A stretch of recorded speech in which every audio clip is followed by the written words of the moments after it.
Prezados convidados, senhoras e senhores, amigos, sejam todo mundo muito bem-vindos ao diálogo online A China na Nova Jornada e o Mundo. Sou Silvia Zhu, do Grupo de Mídia da China. É com grande prazer que nos encontramos hoje aqui.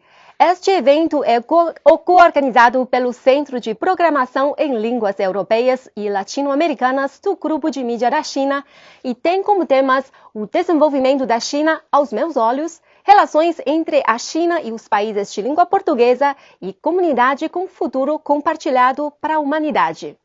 O objetivo deste encontro é discutir as características do país asiático em sua nova jornada, aportar as perspectivas de crescimento nas relações entre a China e os países de língua portuguesa e compreender o que podemos esperar dos objetivos da China para os próximos anos. Bom, agora gostaria de passar a palavra para a presidente nacional do Partido Comunista do Brasil, PCdoB, Luciana Santos. Olá, gente. Quero parabenizar a iniciativa do Grupo de Mídia da China, que está estabelecendo esse diálogo maravilhoso sobre o papel da China no mundo. Eu sou testemunha das parcerias que o Estado de Pernambuco pôde fazer com o Consulado da China, que foi bastante solidário durante a Covid. Antes disso mesmo, eu tive a chance e a oportunidade de comandar uma visitação a Sichuan, que é um parceiro do Estado de Pernambuco, uma província parceira, do qual nós temos algumas relações de cooperação, de troca de ideias e até mesmo parcerias concretas que o Estado de Pernambuco tem com muitos dos serviços da China, na segurança pública, nas parcerias de investimentos que a gente procura o tempo todo alimentar pela importância que tem a China nas relações internacionais, não só de Pernambuco, mas no Brasil. O principal destino das exportações brasileiras são para a China. A China tem uma política externa baseada na cooperação, numa visão multilateral de como se deve dar as relações entre os povos e as nações, sempre da defesa da soberania das nações, pela paz, pela cooperação, ou seja, numa lógica de ganha-ganha. Ainda mais agora quando a China realiza seu congresso nacional do Partido Comunista e também do seu centenário. Então, reafirma o papel de Xi Jinping como sendo um líder mundial pela paz e pela cooperação, que se dá objetivamente na experiência, por exemplo, do Cinturão e da Rota, que é uma maneira concreta de proporcionar aos países uma parceria. Então, viva aí o debate sobre esse país que procura enxergar o mundo nesse espírito de cooperação e de ganha-ganha. Muito obrigada, Luciana. Agora gostaria de convidar o historiador, presidente do Observatório da China, coordenador cultural da União das Cidades Capitais de Língua Portuguesa e fundador e membro da direção da Associação Mundial de Estudos Chineses, Rui Lorido. Rui pisou pela primeira vez na China há 31 anos e vai compartilhar agora conosco suas observações ao longo destas 3 décadas. Rui, por favor. Muito bom dia, boa tarde ou boa noite. Quero agradecer ao Grupo de Mídia da China pelo convite para participar neste diálogo. Agradecer e cumprimentar igualmente os colegas de painel, quer do Brasil, quer de Bissau, quer dos vários territórios que estão aqui representados. Visitei a China pela primeira vez em 1991, como historiador integrado na equipa científica internacional da Unesco para um projeto chamado Expedição Marítima das Rotas da Seda, Rotas do Diálogo. Ao longo destes anos, voltei muitas vezes à China para intervir em inúmeras atividades académicas em diferentes províncias. Mas o que mais me tem surpreendido é a modernização da China estar a ser realizada com muita responsabilidade, com base no desenvolvimento geral e sustentado do país. Em especial, por ser conseguida com a inclusão das 56 etnias, os diferentes grupos étnicos, das 5 regiões autónomas e no respeito pelo regime político, um país e 2 sistemas, das 2 regiões administrativas especiais, Macau e Hong Kong. Por outro lado, como investigador, constato com grande admiração e a permanente valorização e a enorme capacidade do governo chinês de investimento na cultura e na história. Exemplo disso é o moderníssimo sistema de museus e bibliotecas, teatros provinciais da China, instalados em novos edifícios de arquitetura futurista e sublime. Pessoalmente, considero de grande importância as conclusões do 20º Congresso do Partido Comunista da China para a China, mas igualmente para toda a comunidade internacional.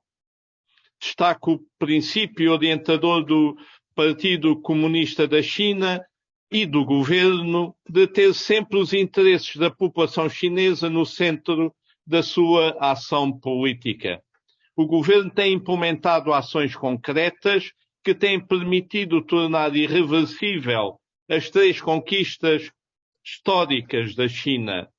Primeiro, a erradicação da pobreza extrema da China, conseguida em dezembro de 2020, o combate sem tréguas à pandemia de Covid-19 e o aumento do desenvolvimento e da modernização da China em todas as áreas, das científicas às socioeconómicas, mas também na preservação ambiental.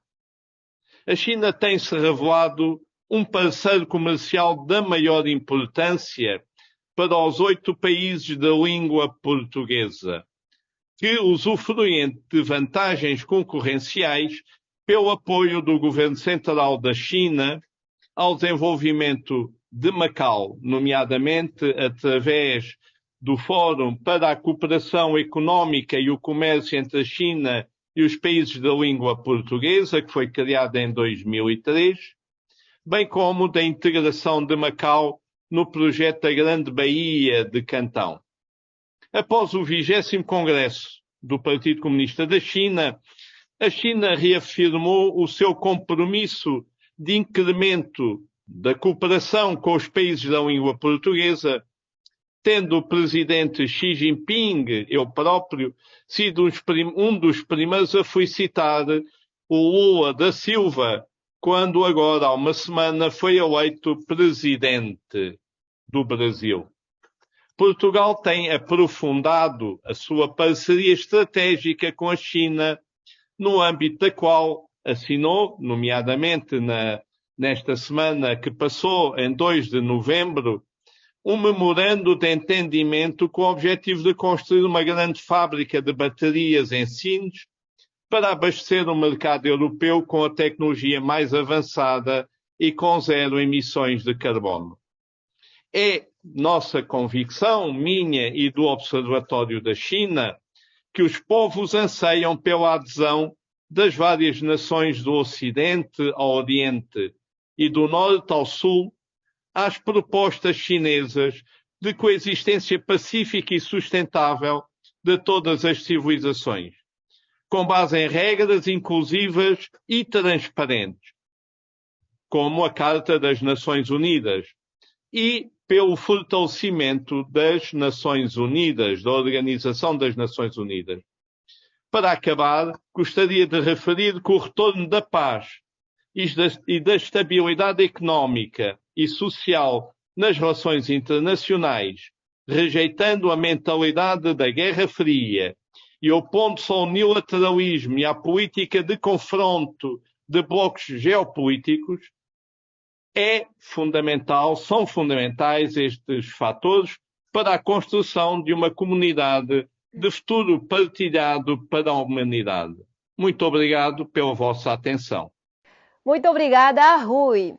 Que a parceria entre a China e Portugal beneficie mais europeus e que a construção da nova fábrica em Sines seja mais um marco significativo da cooperação sino-portuguesa.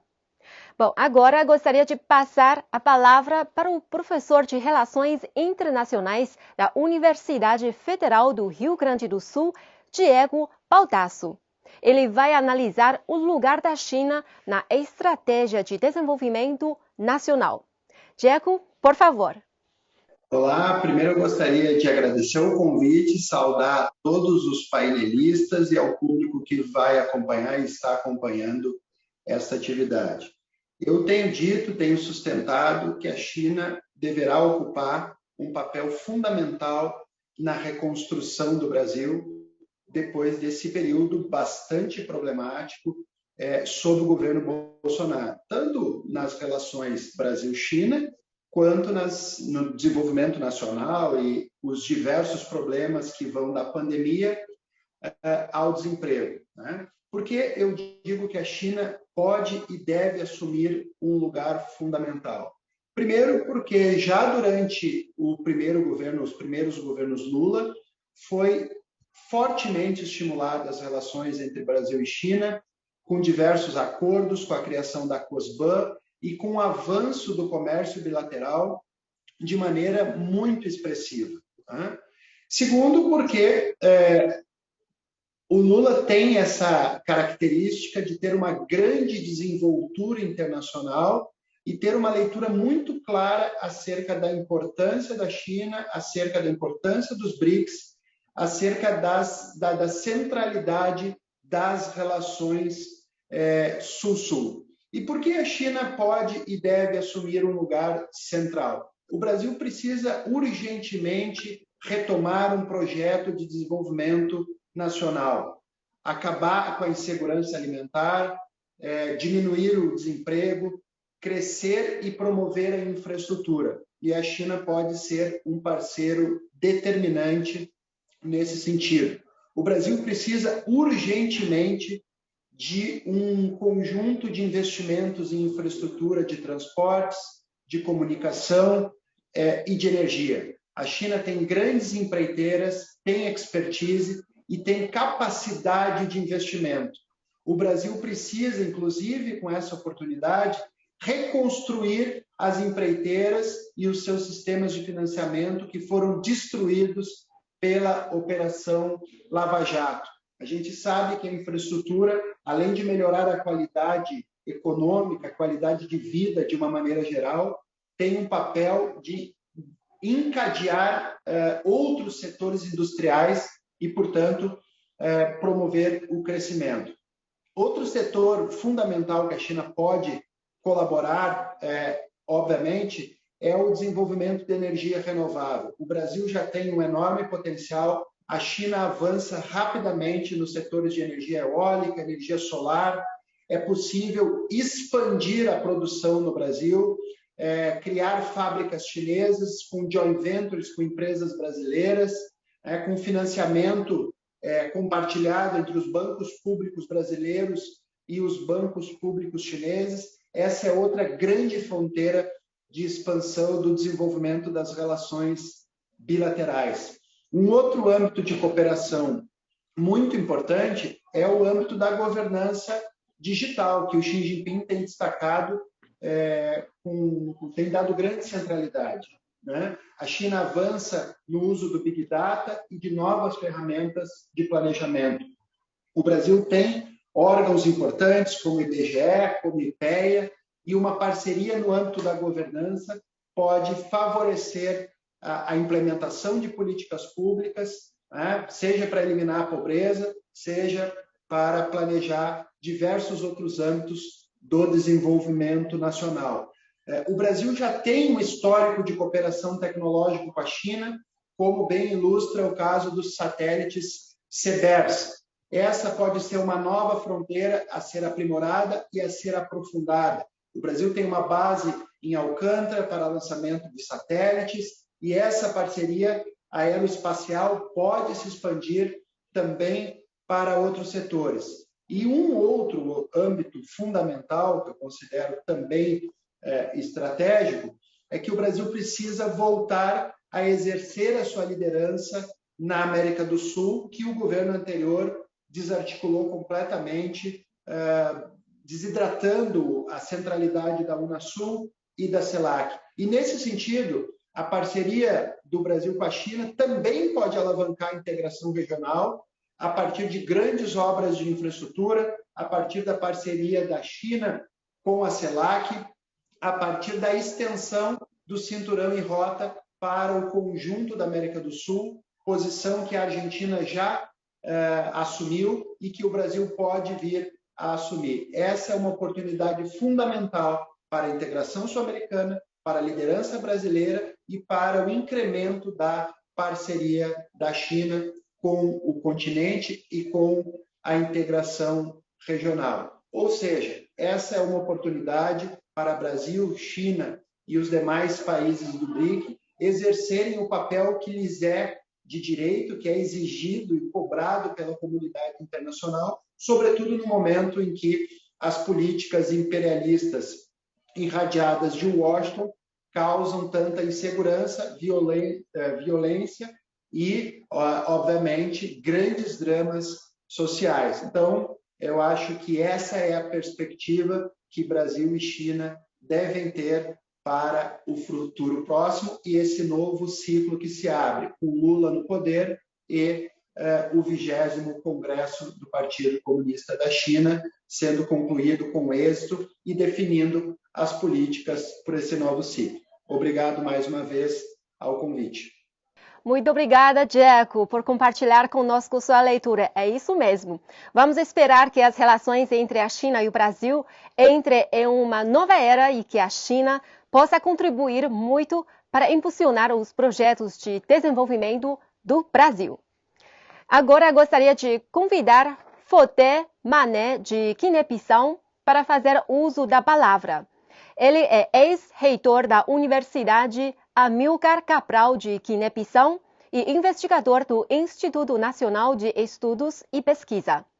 O tema é o desenvolvimento da China aos meus olhos. Por favor, Foté.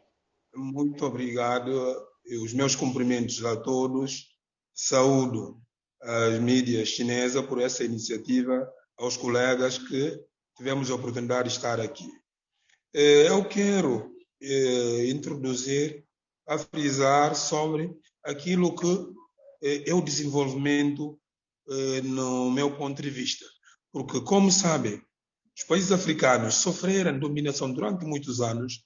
Depois da colonização, houve as independências formais, mas os Estados não tiveram estabilidade para poderem implementar determinadas políticas, por causa dos efeitos da Guerra Fria e da tendência do ex-colonizador de tentar desviar aquilo que é o foco.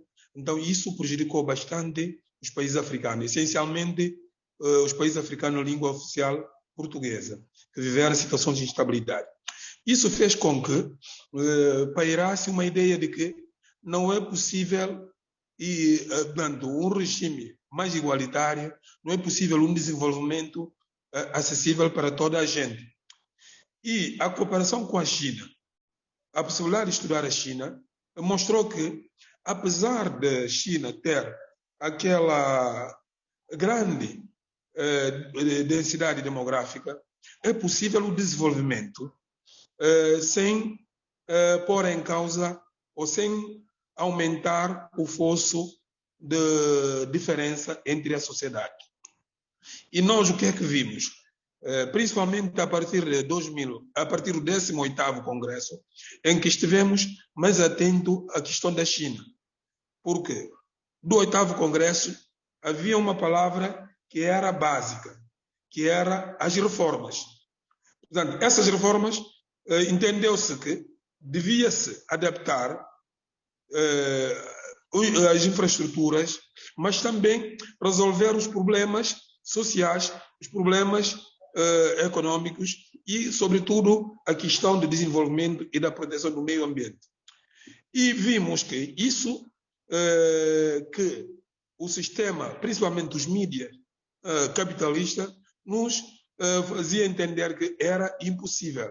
Quer dizer, a sociedade devia funcionar sobre a regra do mais forte. Não era possível a igualdade. Nós, quando tivemos a oportunidade de chegar à China e ver as coisas, vimos que é possível conciliar o desenvolvimento através de reformas sérias com a igualdade, a questão demográfica. Então, fazendo um paralelismo, aquilo que os países africanos podem aprender da China é que, primeiro, o conceito de desenvolvimento não deve ser apenas um conceito estatístico, dizer que temos quantidade de forças armadas, o nosso dinheiro vale, mas quando há mais hospitais, há mais escolas, há mais acesso ao conhecimento para todos. Isso a China conseguiu resolver em grande medida. Segundo, também para isso é preciso reformas. Para que haja reformas, é preciso uma liderança forte. Então, compreendemos que a liderança do PCC permitiu que haja uma liderança esclarecida e nesta base foi orientada a partir do último Congresso. Então, desta vez, a palavra reforma foi substituída acentuadamente, o que podemos apreciar nos relatórios, nas resoluções do Congresso, foi substituída pela palavra desenvolvimento. E também, mesmo esse desenvolvimento, duas velocidades com que se imprimiu o desenvolvimento, há um aspecto também que notamos muito importante, que é o combate à corrupção. Apreciamos o relatório no início do secretário-geral e depois as resoluções, os dados que foram apresentados e vimos que esta forma, este modelo da direção é que a África pode adotar, portanto, ter um desenvolvimento baseado nas próprias características, copiando aquilo que se diz socialismo, adaptar às características chinesas. A África precisa bastante de não pôr em causa os seus valores culturais, não tentar imitar, mas de evoluir. Portanto, vimos que há também uma abertura neste sentido. Então, com esta nova liderança, com esta pujança que se vai dar, pensamos que é possível o continente africano ganhar alguma coisa em termos de metodologia que foi empregada, em termos de liderança, em termos de visão para o futuro, mas também aprender que autonomizar-se em termos de posicionamento no concerto das nações, no direito internacional. É o que nós entendemos que este desenvolvimento é possível no continente africano, desde que se copia as coisas boas que estão a aparecer, que resumimos no seguinte: melhorar as condições sociais, ter uma liderança e combater a corrupção. Muito obrigado. Muito obrigada, Foté. Espero que as experiências e o desenvolvimento da China possam beneficiar mais povos africanos e trazer mais oportunidades para o continente. Vamos ouvir agora o senador eleito e ex-governador do estado do Maranhão, Flávio Dino.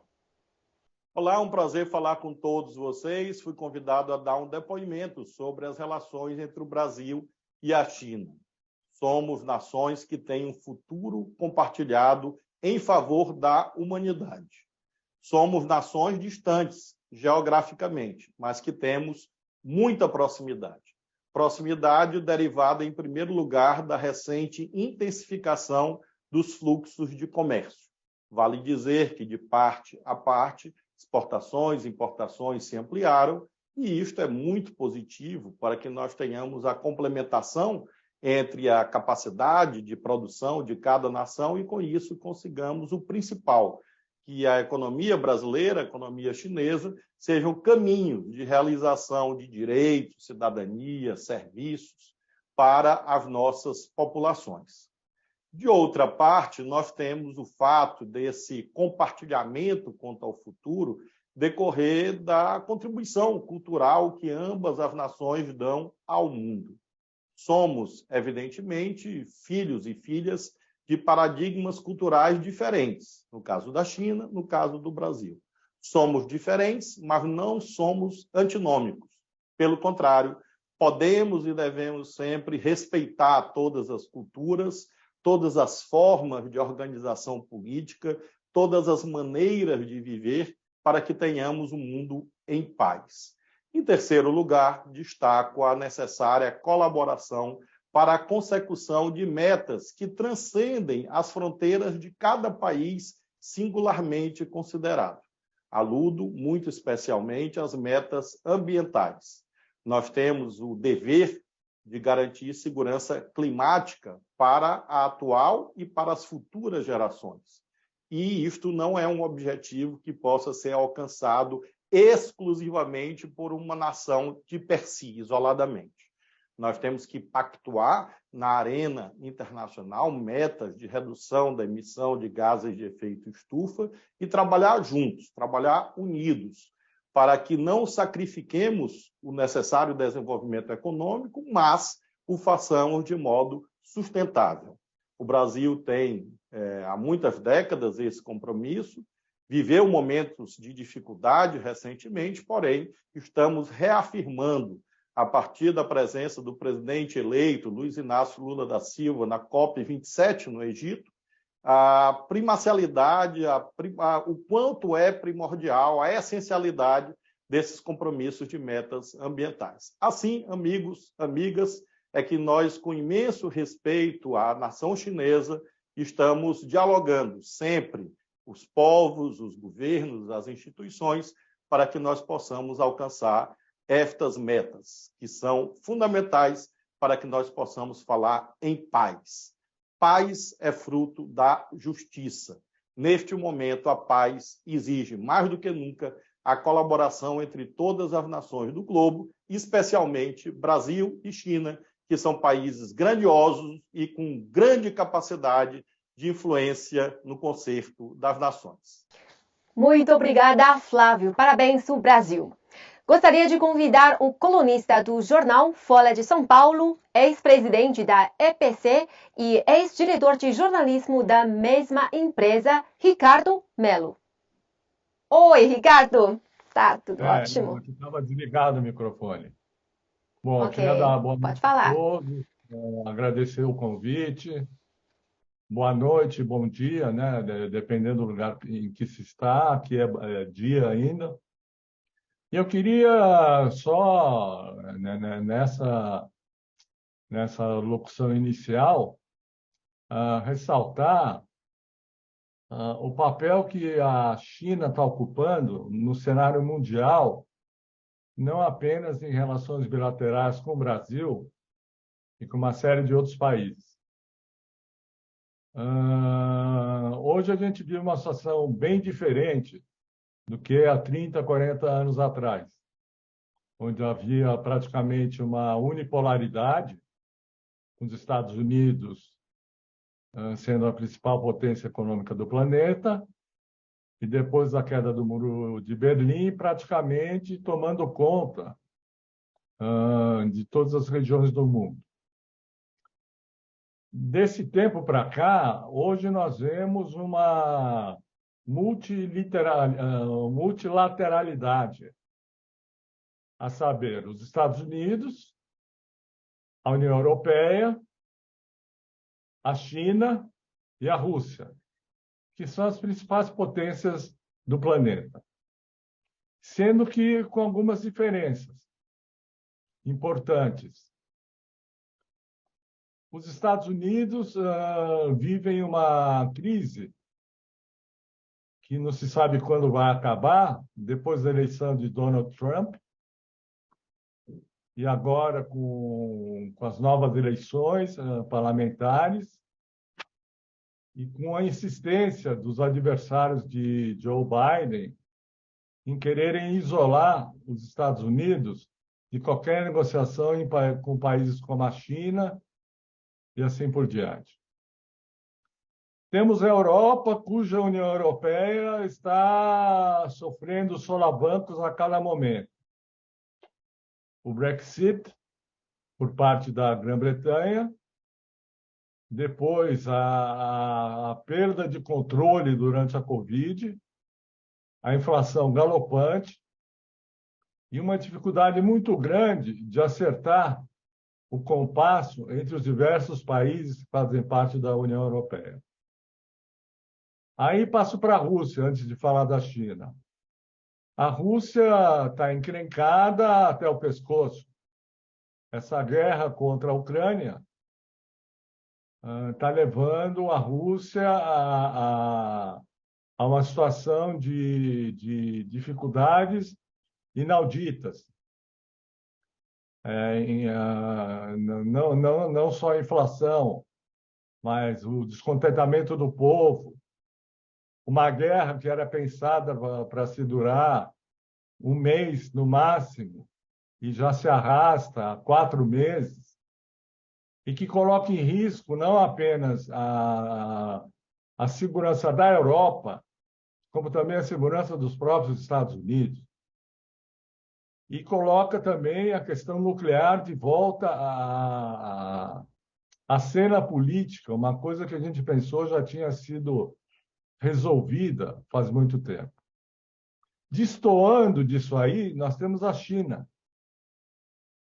que hoje é dona do segundo maior PIB do planeta, 11 trilhões de dólares contra 18 trilhões dos Estados Unidos, sendo que o terceiro lugar é o Japão, com cerca de 4 trilhões.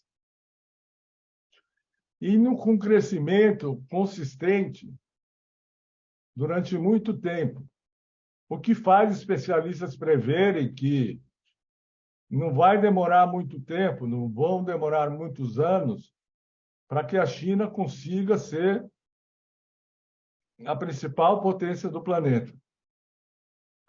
E com uma posição, com uma atitude que não vem sendo uma posição de agressividade e de perda de contato com os outros países, mas, na maioria das vezes, procura uma saída pacífica e uma saída comercial que seja justa com os países com os quais ela se relaciona. Então, realmente, eu acho que as próximas décadas, salvo algum desastre que a gente não pode prever, a China vai se tornar realmente a principal potência econômica do planeta. Vai se tornar.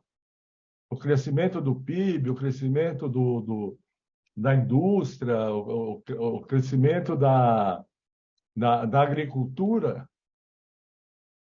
fazem com que a gente possa prever que os chineses vão chegar a um ponto de ultrapassar os próprios Estados Unidos. Ou seja, aquela unipolaridade que chegou a ser bipolaridade até a época da derrubada do Muro de Berlim, hoje se divide em 4, sendo que, dentre esses 4, o que tem maior capacidade de chegar a um posicionamento de ponta na liderança é o movimento chinês, é o Partido Chinês, é a República da China. Eu não vou falar muito sobre o Brasil, porque isso vai prosseguir no debate. Mas, com relação ao Brasil, nós estamos saindo de 4 anos de um desastre em todos os setores. Em todos os setores. O governo que acaba de ser derrotado destruiu sistematicamente nossa política de meio ambiente, política de educação, política de saúde, política comercial e o relacionamento com os nossos parceiros. Esse governo chegou a ridicularizar, a ser depreciativo com a China, que é o nosso principal parceiro comercial. Uma coisa completamente descabida, com palavras vulgares, de baixo calão, quer dizer, mostrando um isolamento que realmente, se o Bolsonaro ganhasse a eleição, nós teríamos aí não seria o desastre, aí seria o abismo, puro e simples. Eu acredito que com esse novo governo, o governo Lula, que sempre estabeleceu boas relações com a República Chinesa, nós só teremos a ganhar, tanto Lula quanto a China, em relações civilizadas, pacíficas, em relações comerciais adultas, diplomáticas, coisa que não vinha acontecendo até agora. Então, eu acho que um bom caminho pela frente entre Brasil e China se apresenta. E vamos ver agora, no início do governo, em 1º de janeiro, da maneira como isso vai se manifestar.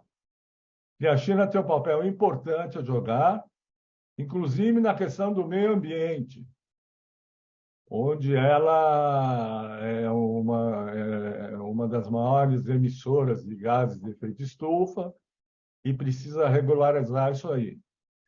Mas foi um exemplo no combate à Covid, que agora volta a espreitar vários países, inclusive o Brasil e inclusive a própria China. Mas as medidas severas e rigorosas de lockdown, de prevenção e de vacinação, com certeza vão fazer com que a China consiga deter essa pandemia, assim como a gente espera que também se faça no Brasil e nos outros países. Então, novamente, muito obrigado a você, a comunidade, ao pessoal de informações da China, e vamos ver o que vai acontecer daqui para frente. Mas as esperanças são bastante grandes. Obrigado. Muito obrigada, Ricardo. Acredito que o Brasil vai abrir uma nova página do seu desenvolvimento. A seguir, passo a palavra para o investigador em Filosofia e Ética Ambiental e Filosofia Política no Centro de Filosofia da Universidade de Lisboa, fundador e secretário-geral da Câmara de Cooperação e Desenvolvimento Portugal-China, Antônio dos Santos Queiroz. Ele é também vice-presidente do Observatório da China. O assunto que Antônio Queiroz vai aportar é a China e o mundo face ao 20º Congresso Nacional do Partido Comunista da China. Por favor. Muito obrigado.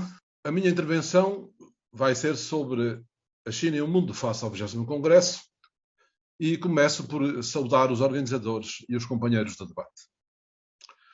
A participação popular na vida partidária é um dos índices mais seguros da qualidade da democracia moderna. Os 96 milhões de comunistas chineses que elegeram os seus delegados ao 20º Congresso e os 82 milhões de militantes da juventude comunista representam um rácio democrático de participação de um comunista para cada 12 cidadãos, sem paralelo noutro país. O 20º Congresso deu continuidade ao plano integrado das 5 esferas. Na economia, sob o impulso da inovação e do crescimento articulado do mercado interno e externo. Na política, com a iniciativa global de segurança para a paz e o princípio da segurança indivisível, que postula que a segurança nacional não pode ser construída à custa da segurança das outras nações e defende a democratização das Nações Unidas e o desmantelamento dos pactos militares e das armas de destruição massiva. O projeto dos BRICS e o seu próximo alargamento, as novas rotas da seda, que trazem consigo tratados de paz e cooperação, a parceria económica regional abrangente para a Ásia, a cooperação Sul-Sul, com destaque para a cimeira China-África, superam a velha ordem internacional hegemónica. Através do acesso ao crédito a juros baixos, o direito de cada país a escolher os seus próprios projetos estratégicos e da posição da China como parceiro que não procura a hegemonia e promove a transição internacional para uma economia sustentável e ecológica.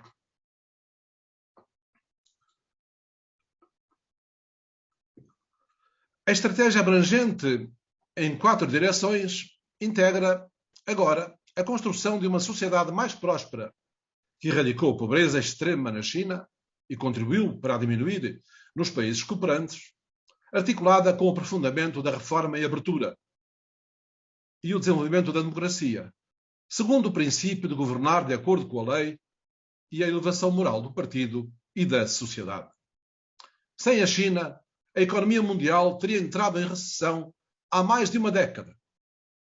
A Iniciativa de Desenvolvimento Global, apresentada há cerca de um ano, visa agora recuperar e concretizar a Agenda 2030 das Nações Unidas para o Desenvolvimento Sustentável, com um forte contributo da China em todos os domínios críticos, da saúde à transição ecológica. A retoma do Acordo Global da União Europeia com a China sobre o investimento ainda pode evitar a queda da Europa e apoiar a reconstrução da Ucrânia e das regiões mais afetadas pela guerra. Portugal, com um território marítimo 50 vezes superior ao território continental, ganharia em ocupar a posição estratégica de porta atlântica da Rota Marítima da Seda e da Rota Ferroviária da Eurásia. E também de placa giratória transcontinental no âmbito dos países e regiões que falam português. O conceito filosófico de socialismo com características chinesas traz em si próprio uma dupla mensagem de liberdade e de progresso. Cada nação deve poder escolher o seu próprio caminho para a democracia e o socialismo, mas esse caminho não é o da procura da hegemonia que conduziu e hoje continua a levar as potências modernas para a guerra e o mundo para a crise ambiental. O socialismo com características chinesas evoluiu para o socialismo ecológico e, sobre esta base, transformou-se no maior contributo da grande nação chinesa para o futuro comum da humanidade, que abre o caminho a uma nova etapa da civilização humana, a ecocivilização. Muito obrigada, Antônio. Tal como o presidente Xi Jinping afirmou no 20º Congresso do Partido Comunista da China, a China mantém sempre no alto a bandeira da paz, do desenvolvimento, da cooperação e do benefício mútuo, e buscamos o nosso próprio desenvolvimento ao defender a paz e o desenvolvimento global e os defendemos com o nosso próprio crescimento. Bom, agora vamos ouvir o professor associado da Faculdade de Ciências Econômicas da Universidade do Estado do Rio de Janeiro e autor do livro China, o Socialismo do Século XXI, Elias Jabbour. O desenvolvimento econômico e social recente da China é o fenômeno mais impressionante da nossa época histórica. Resultado de uma correta escolha do povo chinês em 1949, acredito que o maior desafio das ciências humanas e sociais seja entender e aprofundar o conhecimento sobre a natureza do desenvolvimento chinês.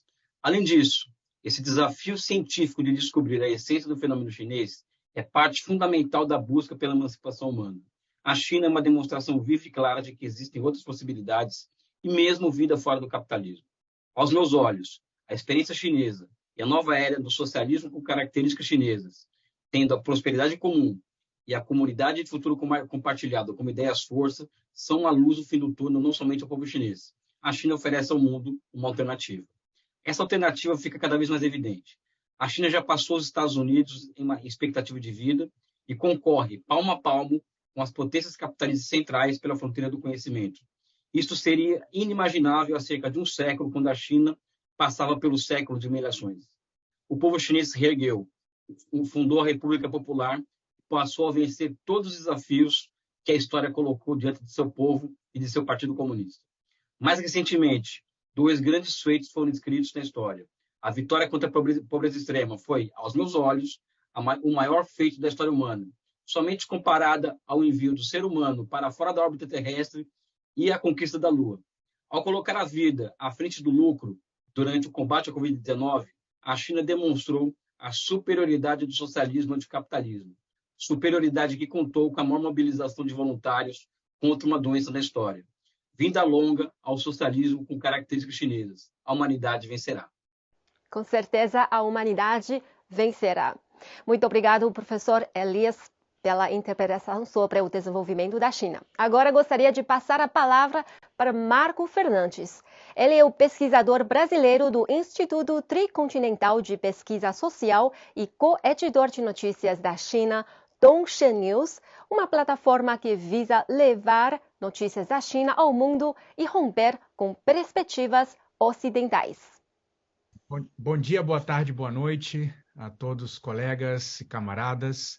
Queria agradecer muito ao convite do Grupo de Mídia da China e a todos os participantes desse importante diálogo entre os países de língua portuguesa. O planeta passa pelo momento mais tenso e perigoso desde a Segunda Guerra Mundial.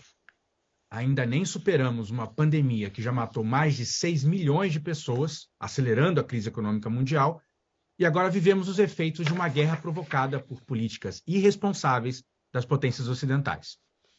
O impacto da guerra sobre os preços da energia e dos alimentos é um duro golpe para a população mundial, especialmente para os mais pobres.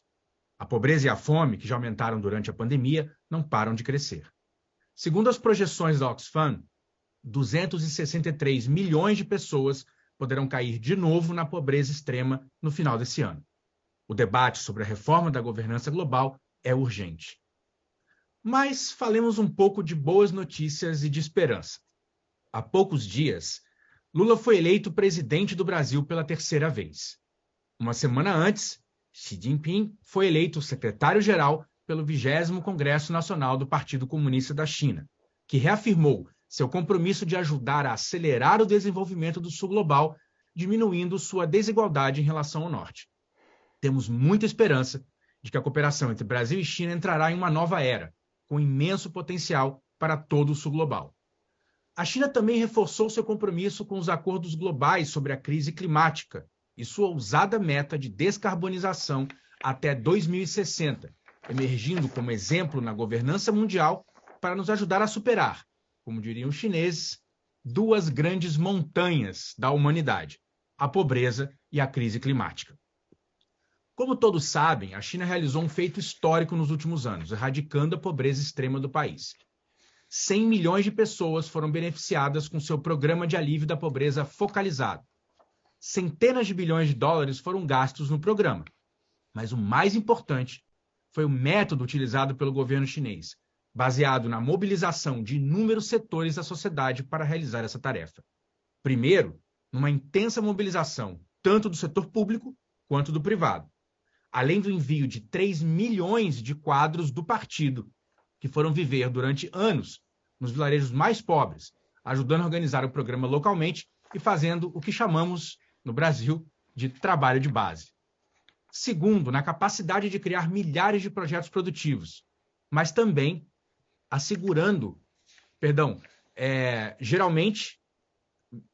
criar milhares de projetos produtivos, geralmente ligados à economia rural, não só garantindo renda para os trabalhadores, mas também assegurando sua participação ativa na sociedade. A China lançou a Iniciativa de Desenvolvimento Global, juntamente com a ONU, como uma proposta para combater a pobreza e estimular o desenvolvimento dos países do Sul. Será fundamental aproveitar este fórum para aprender com a experiência chinesa. Naturalmente, cada país terá que encontrar seu próprio caminho, mas o princípio de mobilizar toda a sociedade para superar a pobreza serve de exemplo para muitos países. Quanto à crise climática, o mundo também não fez progresso. Pelo contrário, por causa da guerra na Ucrânia e das sanções do norte global contra a Rússia, que causaram a disparada dos preços do gás natural e do petróleo, muitos países aumentaram o uso do carvão para gerar energia, adicionando mais carbono à atmosfera. Além disso, temos visto um aumento acentuado nos casos de tufões, inundações, secas e ondas extremas de calor e frio, tirando milhares de vidas e causando enormes prejuízos econômicos. O planeta clama por ajuda, mas nós, seres humanos, ainda não ouvimos seu chamado. Mais uma vez, o povo chinês tem muito a nos ensinar. A China é a líder mundial em investimentos e produção de equipamentos de energia renovável, mas também tem feito os avanços inestimáveis em tecnologias para a restauração ambiental.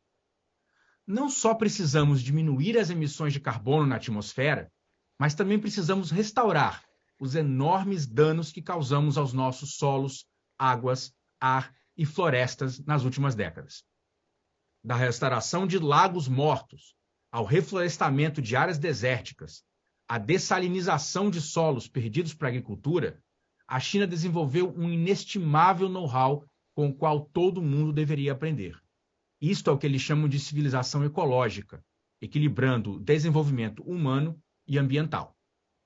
Por fim, as potências ocidentais, lideradas pelos Estados Unidos, veem a China como uma ameaça, enquanto o povo chinês trabalha dia e noite com imensa disciplina e criatividade para resolver os maiores desafios de seu povo, e da humanidade. A China oferece ao mundo suas experiências para que outros países possam aprender, sem nunca impor modelos aos outros. Talvez eles estejam certos. Talvez a China seja realmente uma ameaça. Uma ameaça para a modernização ocidental, baseada na colonização, na pilhagem e na exploração dos povos do Sul. Talvez a China seja uma ameaça ao sistema mundial neoliberal, que reivindica a suposta eficiência dos mercados, enquanto milhões de pessoas morrem de fome. Eles, no norte, pensam que a China é uma ameaça. Nós, no sul, pensamos que a China é uma esperança.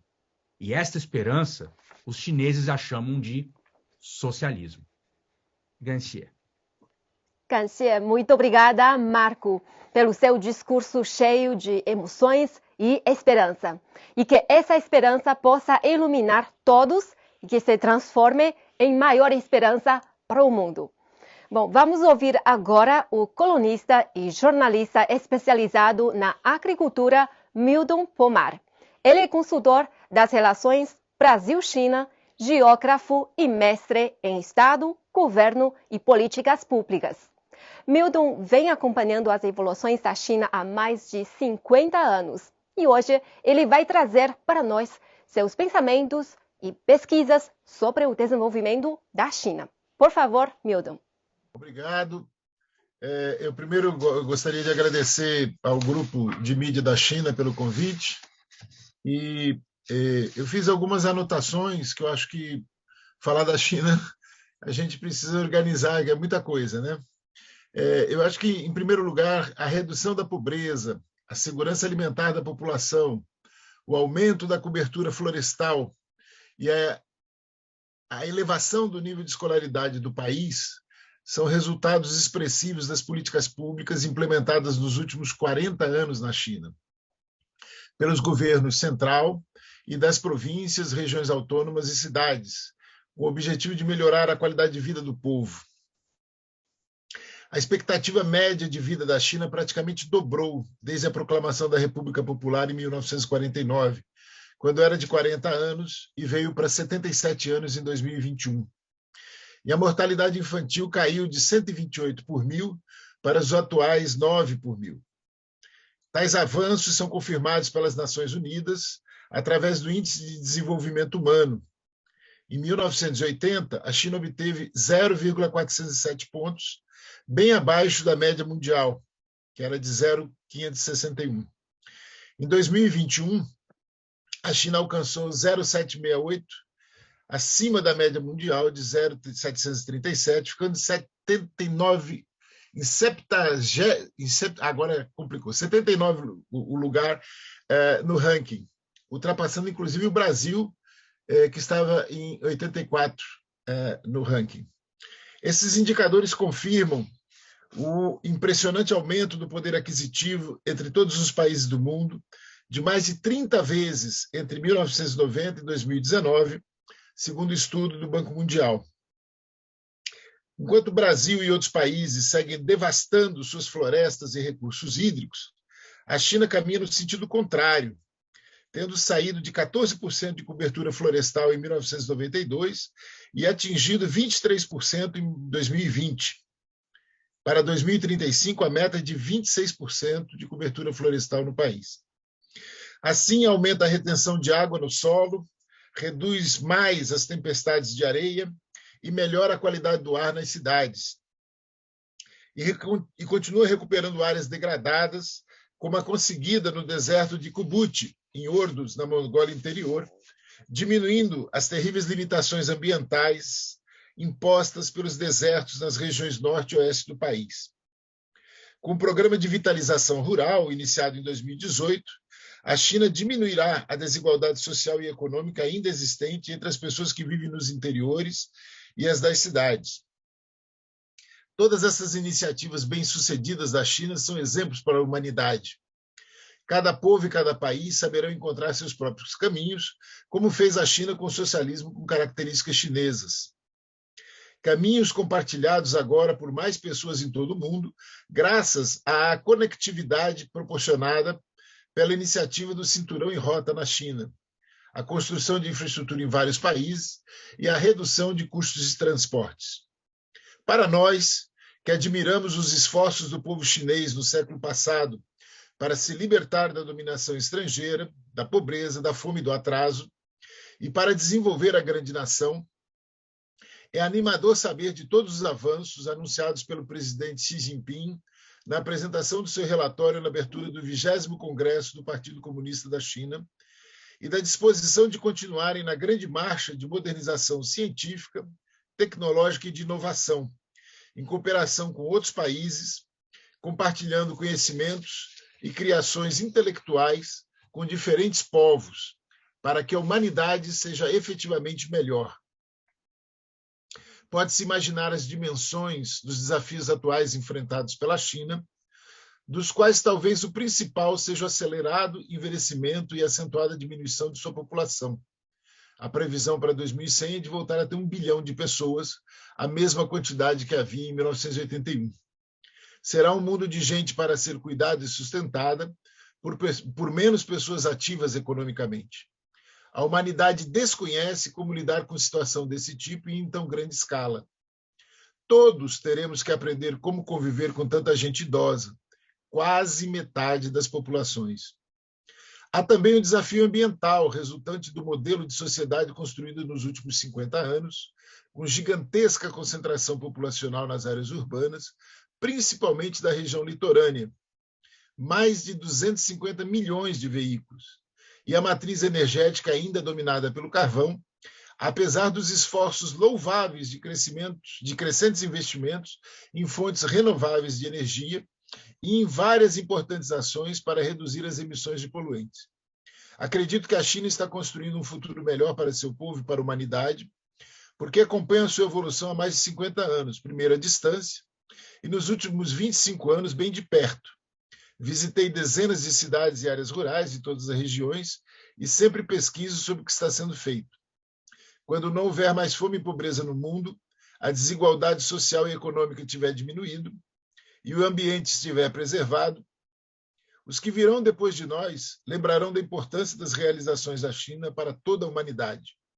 Muito obrigado. Xie. Muito obrigada pelo seu discurso. Me lembra de um provérbio chinês, 前人栽树,后人乘凉. Isso quer dizer em português, só quando os antecessores plantaram árvores, seus sucessores podem usufruir da sombra. Então, agora gostaria de passar a palavra para a historiadora, pesquisadora de políticas públicas pela Universidade Federal do Rio Grande do Sul, Isis Maia. Oi, bom dia. Bom dia aqui no Brasil, bom dia na China. Vou só confirmar se está aberto o microfone. Meu nome, então, é Isis Paris Maia, eu sou historiadora e mestranda em políticas públicas aqui na Universidade do Rio Grande do Sul. Eu pesquiso os arranjos institucionais chineses durante as políticas públicas direcionadas de combate à pobreza, que são as políticas públicas que ocorreram especificamente de 2016 a 2020, ao meu recorte de pesquisa, que é aquele pente fino final na população que foi erradicada, que o governo fez uma outra estratégia, né, a estratégia das políticas direcionadas. Bom, em meados de 2020, no meu país, vivíamos o lockdown, como consequência de uma pandemia ocasionada pelo vírus da Covid-19. Foi nessa época que eu soube que o governo chinês tinha erradicado a pobreza extrema no seu país. Historicamente falando, foi um feito sem precedentes na história humana, visto o tamanho da população local, a diversidade geográfica, étnica e, consequentemente, cultural no território chinês. Em um primeiro momento eu estranhei e lamentei o quanto o assunto foi pouco noticiado aqui no Ocidente. Decidi, então, tentar o processo seletivo de mestrado em uma das universidades com curso de políticas públicas mais conceituadas do meu país. Eu ansiava, eu queria entender como eu compreender melhor o que aconteceu. Quais ferramentas foram utilizadas nesse processo tão grandioso? Aqui no Ocidente, a ciência política tem como uma premissa básica que as instituições elas importam para produzir resultados e que esses não são frutos nem de autoritarismo, e sim de instituições sólidas e de uma governança, de uma administração pública eficaz. Logo, estudar a governança chinesa tornava-se um imperativo para a gente conseguir se aproximar desse processo. Aqui no Brasil, infelizmente, sob o governo de Jair Messias Bolsonaro, vimos acontecer o desmonte das nossas políticas públicas. O país adentrou em um outro ciclo de escalada de vulnerabilidade social nessa última década. No final de 2020, mais da metade dos domicílios brasileiros, 52,2%, conviviam em algum grau de insegurança alimentar, e a experiência da fome esteve presente em 9% dos nossos domicílios, o equivalente a 18 milhões de brasileiros. E esses efeitos certamente foram recrudescidos, pela pandemia e as condições econômicas do nosso país. Foram desarticulados nossos programas sociais. Vivemos o quadro agravante de fome. Pessoas fizeram filas para conseguir ossos. Apenas agora, nos últimos meses das eleições presidenciais, houve uma política focalizada de distribuição de renda. Por seu turno, as políticas no leste da Ásia, as políticas públicas, no caso, no leste da Ásia, os famosos tigres asiáticos, de uma maneira geral, e na China, de uma maneira específica, são políticas voltadas para o desenvolvimento econômico. Este tem sido a força motriz da mobilidade social chinesa. São resultados de uma complexa administração pública, estando entrelaçado à industrialização, ao emprego e à inovação. Principalmente na fase final da erradicação da pobreza extrema, vimos a China utilizar todos os seus recursos tecnológicos, humanos e financeiros em prol de cumprir a sua meta social. A identificação das famílias pobres integrou abordagens top-down e bottom-up de maneira combinada, o que é considerado de mais moderno da literatura existente de políticas públicas. A abordagem top-down, que é a abordagem do topo para baixo, incluiu o National Bureau of Statistics, determinando cotas de famílias pobres em todo o país, em cada província, de acordo com o padrão de pobreza nacional de 2010. Sobre a abordagem bottom-up, que é aquela de baixo para cima, cerca de 800 mil funcionários, compostos de burocratas especialistas e quadros partidários foram enviados para realizar a identificação precisa da pobreza. Erradicar a pobreza extrema foi uma força-tarefa que empreendeu ampla gama na sociedade em um esforço para o bem comum. Dessa forma, o país se lança a um novo desafio, a construção do que chamamos de estado de bem-estar, que é a universalização de bens e serviços à população, melhorando a qualidade de vida e diminuindo as desigualdades. Essas conquistas, tanto econômicas como sociais, são frutos de uma trajetória coerente de reconstrução da nação chinesa e inspiração para outros países do sul global, surgidos também como periferia do sistema. Logo, a mim, como futura cientista e profissional do campo das políticas sociais, cabe estudar tecnicamente o país, o que é uma honra e, na medida do possível, transmitir essa realidade ao meu povo, para que possamos futuramente também reconstruir e fortalecer a nossa nação, rumo a um mundo de dignidade e sem fome. E eu agradeço muito a oportunidade de poder participar de um diálogo tão importante. Agradeço também a sua participação e por compartilhar com a gente o combate chinês à pobreza. Espero que isso possa ajudar o Brasil nesse campo. Agora, gostaria de passar a palavra para José Reinaldo Carvalho, jornalista, editor internacional do Brasil 247. É secretário-geral do CEPRABRAS e coordenador de Solidariedade e Paz do Partido Comunista do Brasil. José. Muitíssimo obrigado, companheira Silvia. Minha saudação aos dirigentes e todos os editores, jornalistas e funcionários do Grupo de Mídia da China. Estimados participantes do evento Diálogo a China na Nova Jornada e o Mundo. É com grande alegria que me dirijo a vocês desde o Brasil para participar de tão relevante atividade organizada pelo Grupo de Mídia da China. A Nova Jornada da China foi inaugurada com a realização do 20º Congresso Nacional do Partido Comunista da China, o evento mais importante na vida política do país, que decidiu pela reeleição do líder máximo, Xi Jinping, como secretário-geral do Comitê Central e presidente da Comissão Militar Central. E ainda elegeu os novos Comitê Central, Birô Político e Comitê Permanente do Birô Político. Isto tem um grande impacto não só para a China, como para todo o mundo. Este magno acontecimento realizou-se ao final de uma década marcada por conquistas históricas em todas as frentes, desde o 18º Congresso, realizado em 2012.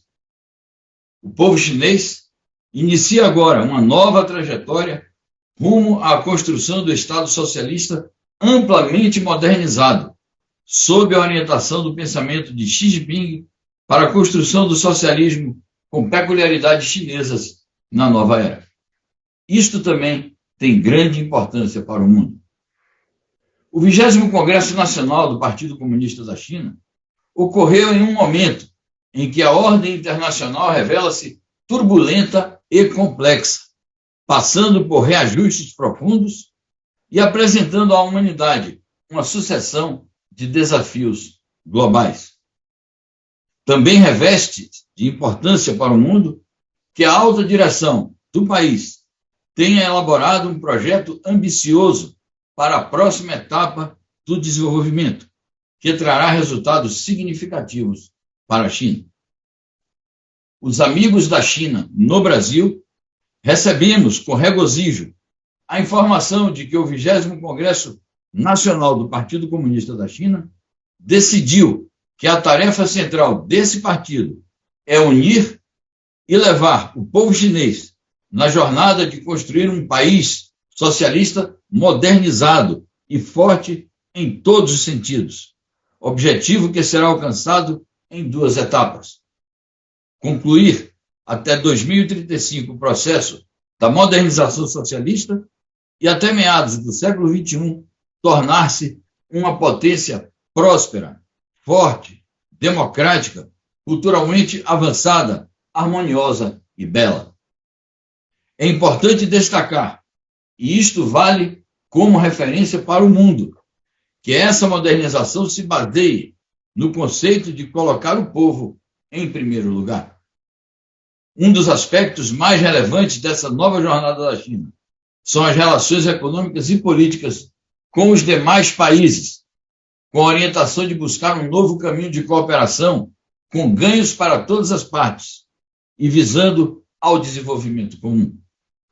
Entendo que representa um importante traço da cooperação internacional e do comércio mundial que a China já seja um importante parceiro comercial de mais de 140 países, com uma perspectiva diferente da prática levada a efeito por outras potências mundiais, que sempre basearam sua riqueza no expansionismo e na pilhagem de recursos dos demais países.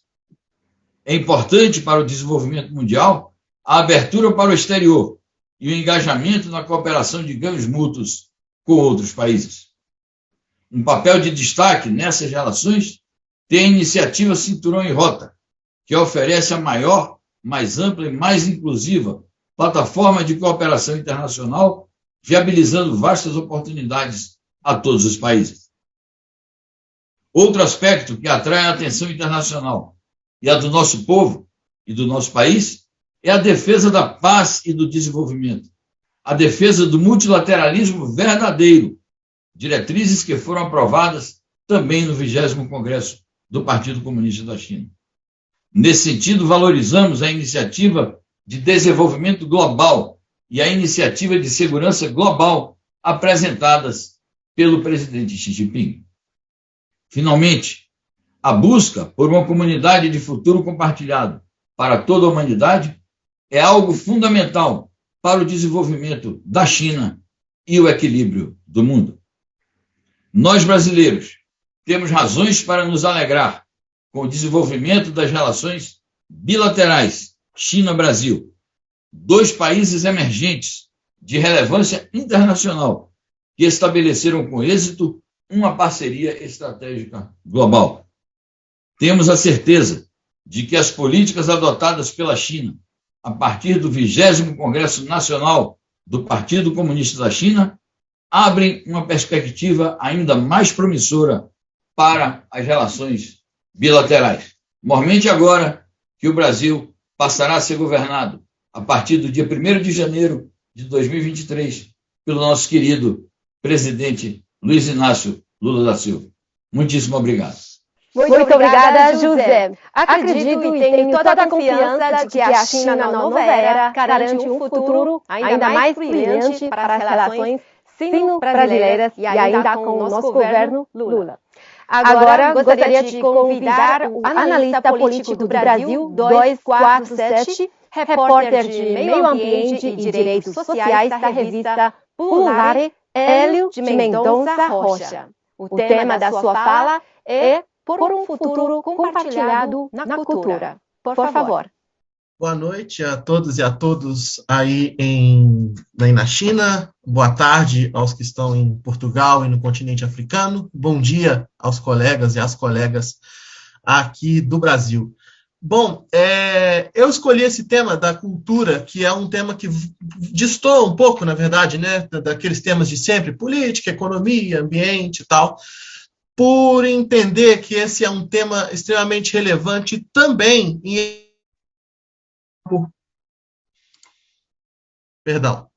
que esse é um tema relevante também e em diálogo com o campo com esses campos, cultura, política, economia, etc.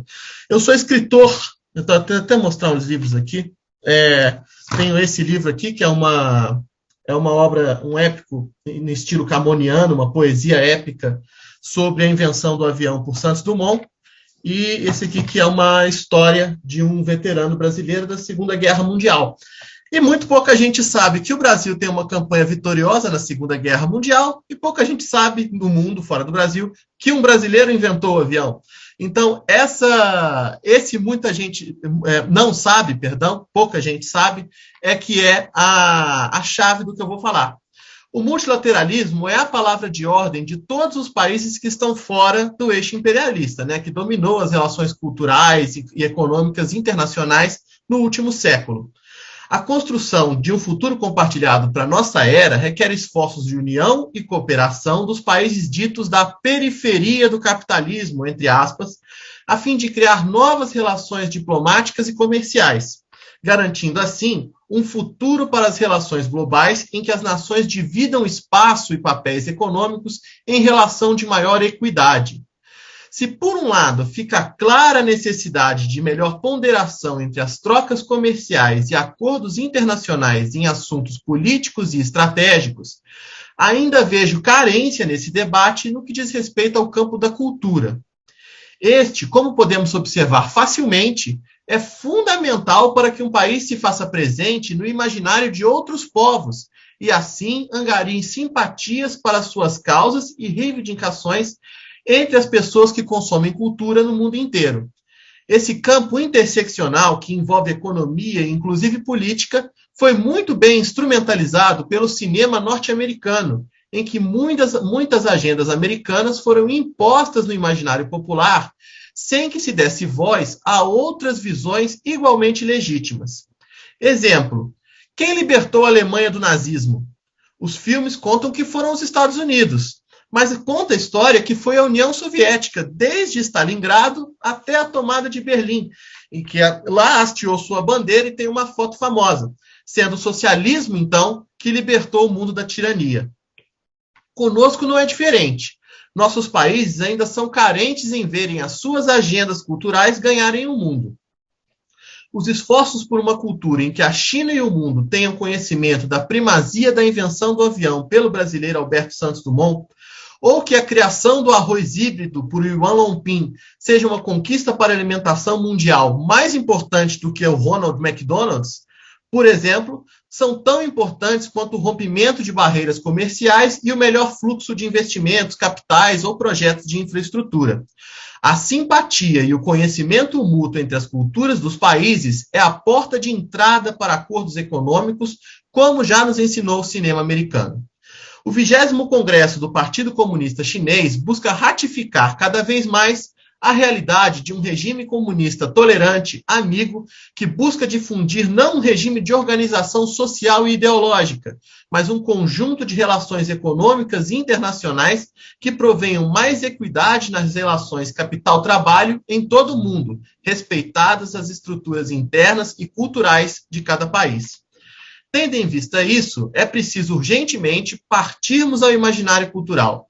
Ele é a porta de entrada para esse projeto no coração das pessoas, assim como para o Brasil, de seu projeto de um mundo mais sustentável, sem fome, forte combatente das injustiças sociais de classe, de raça, de gênero, religião, dentre outras, que volta a nascer com a eleição de Luiz Inácio Lula da Silva. Essas são as minhas palavras, minha contribuição para o nosso encontro. Muito obrigado. Muito obrigada, Hélio, pela sua contribuição. É isso que cabe à nossa imprensa, aos nossos veículos de comunicação, mostrando imagens positivas para o resto do mundo, quebrando tabus e preconceitos. E a China e o Brasil precisam reforçar ainda mais a parceria neste campo para que as nossas heranças culturais, históricas, conhecimentos sejam difundidos em maior profundidade. Bem, agora vamos ouvir o nosso último convidado de hoje, o ex-presidente do Conselho Nacional da Juventude de São Tomé e Príncipe, embaixador da Juventude Africana em funções na União Pan-Africana da Juventude, Wadley Barroca. Wadley vai aportar as relações entre a China e os países de língua portuguesa. Falar da relação entre a China e a comunidade dos países da língua portuguesa é falar de uma relação baseada nos laços fortes de cooperação e de amizade que foi consolidada em 2003 com a criação do Fórum para a Cooperação Económica e Comercial entre a China e os países da língua portuguesa.